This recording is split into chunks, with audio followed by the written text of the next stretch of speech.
경우에는 젊은 세대가 좀 다를 수 있겠다. 뭐 다른 지역에도 시장 가보면은 지금 선거 상황에 대해 가지고 나이가 있은 주민분들의 기억대로 통합이나 단일화 이런 얘기를 하시는 분들이 많아지겠죠. 그런데 그런 것이 지금 선거 상황에는 적절한 해법이 아니다라는 말씀을 좀 드리고 있고, 무엇보다도 이번 선거는 나이가 있으신 분들이 미래 세대가 바라는 방향으로 힘을 실어줘야지만이 극복해낼 수 있는 선거다, 이런 말씀을 주로 드리고 있습니다.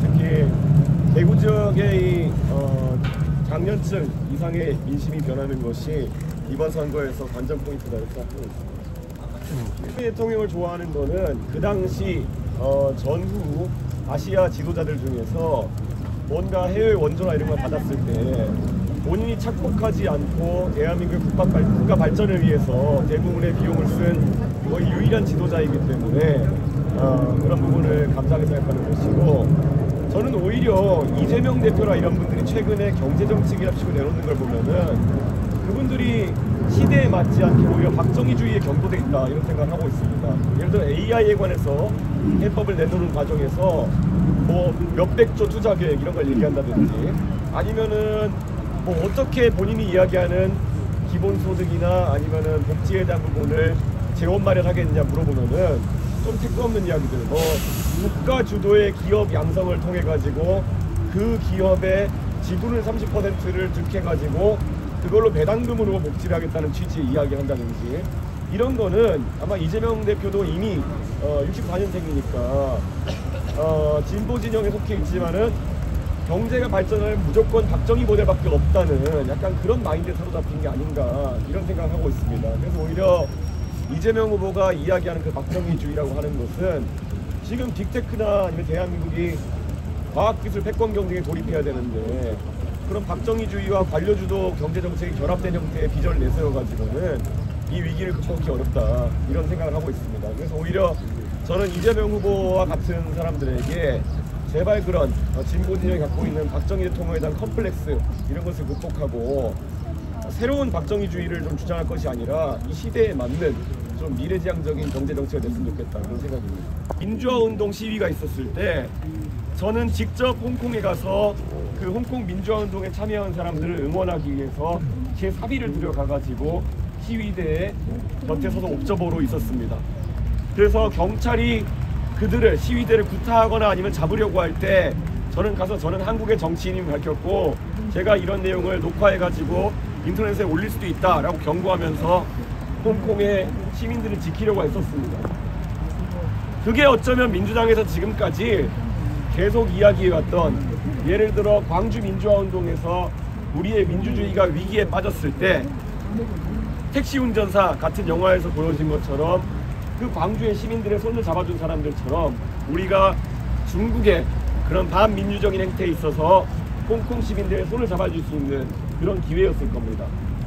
그 당시 저는 바른미래당이었는데, 그래서 제가 한국에 돌아와서 그 당시 바른미래당만이 제 제안에 의해서 유일하게 중국의 홍콩에 대한 탄압에 대해 가지고 우려한다는 의견을 냈습니다. 제가 그때 목소리 높여서 그 당시 자유한국당과 민주당에 있는 의원들에게 다른 당에서도 이런 걸 당의 공식 입장으로 내달라, 이런 얘기를 했습니다. 왜냐? 그때까지 민주화운동이나 이런 것에 대한 민주당의 스탠스라고 하는 것은 굉장히 확고하다고 생각했기 때문입니다. 그런데 유독 중국의 그런 행위에 대해 가지고는 아무 말도 못하는 그런 민주당 행태를 보면서 아, 이 사람들이 진짜 무슨 중국에 약점 잡혔나, 이런 생각을 한 것이 첫 번째요. 두 번째는 이 사람들이 미국에 대해 가지고는 항상 반미를 적극적으로 하면서도 왜 중국의 민주주의 위협에 대해 가지고는 아무 말도 하지 않느냐라는 생각을 해왔습니다. 그래서 저는 이재명 후보가 보통 그런 것을 입 밖에 내 가지고 자꾸 얘기한다는 것은 본인의 결핍이 무엇인지 알기 때문일 것입니다. 계속 틈만 나면 자유 얘기했던 윤석열 대통령이 전혀 자유에는 관심이 없었던 것처럼 오히려 본인의 결핍을 인지하고 한미일 이런 얘기하는 사람이 오히려 나중에 가서 외교관계에서 트러블을 일으킬 가능성이 높다, 저는 그런 생각을 합니다. 우리가 다 아는 이재명 후보의 그런 천박한 언어 생활 알지 않습니까? 누군가를 존경한다고 했다가 존경한다고 말하니까 진짜 그런 줄 알더라라고 사람 조롱하는 행위라든지, 저는 외교 관계에서 그러면 큰일 난다. 국내 정치에서야 좀 그런 장난질을 쳐도 되지만은 해외 관계에 있어가지고 몸과 마음이 따로 놀면은 그건 대한민국의 국제적 신뢰관계를 크게 잃어버리는 그런 결과를 낳게 될 것이다 우려하고 있습니다. 봤다면은 그런 며칠 사이에도 계속 쏟아지는 그런 설화라는 것은 선거 기간 내내 지속될 것이다, 이런 생각을 하고 있습니다. 그래서 저는 그런 부분에 대해서 그런 이유 때문에 김문수 후보가 앞으로 펼쳐질 이재명이라는 골리앗을 상대하는 이 전쟁에서 부적절한 후보다라는 생각을 하고 있습니다. 저는 김문수 후보가 아까 제가 오전에 얘기했던 그런 세 가지 탈을 쓴 그런 상황도 있거니와 갈수록 이런 실수가 누적된 후보이기 때문에 하루 빨리 본인의 한계를 깨닫고 사퇴해야 된다고 생각합니다. 자체는 대구에 있는 대학생들도 다른 지역에 있는 대학생들과 같이 크게 잘못되었다라는 인식을 하고 있는 것 같습니다. 그리고 정치에 대해서도 굉장히 높은 식견을 가지고 있다는 걸 확인했는데요. 가장 중요한 것은 지방과 서울의 격차를 어떻게 해소할 것이냐. 그 자리에 보면은 IT 업체를 창업한 그런 학생도 있었고요. 그런데 대구에서 이런 사업을 영위하는 데 있어서 어려움 같은 걸 토로했고요. 실제로 뭐 지방에서 대학을 나와가지고 취업을 수도권으로 가야 되는 그런 현실에 대해서 이야기하는 학생들이 있었습니다. 저는 이런 문제가 대구 정치권의 중심에 올라와야 된다, 이런 생각을 하고요. 지금 철 지나가지고 뭐 박정희 대통령을 좋아하니 마느니 이런 거 가지고 이야기하는 사람들이야말로 대구의 미래에는 관심 없고 정말 철진한 논쟁을 이렇게 끌어오려고 하는 것이 아닌가, 이런 생각합니다. 제가 4년 전에 국민의힘 전당대회를 뛰었을 때 그때 기억납니다.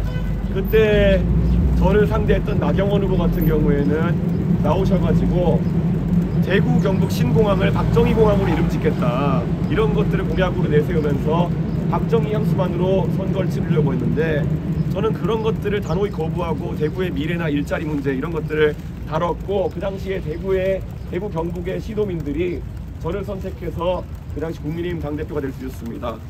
대구 경북의 시민과 도민들이 원하는 바는 명확하다고 보고, 저는 정치인들이 그것을 착각하지 않았으면 좋겠다 생각합니다. 뭐 갑자기 세 가지 내려가시니까 제가 난감하긴 한데, 대구 경북 같은 경우에는 저희가 경북권까지 포함하면은 구미나 포항과 같은 국가 산단들이 위기에 빠지고 있다, 이런 말씀을 드리고 있습니다. 그래서 산업을 하나의 키워드로 삼겠습니다. 그리고 대구 경북은 잘 아시는 것처럼 대한민국의 많은 인재를 배출한 인재의 요람입니다. 최근에 대구의 교육이 열화되고 있다는 이야기가 나오고 있습니다. 그래서 두 번째 키워드는 교육입니다.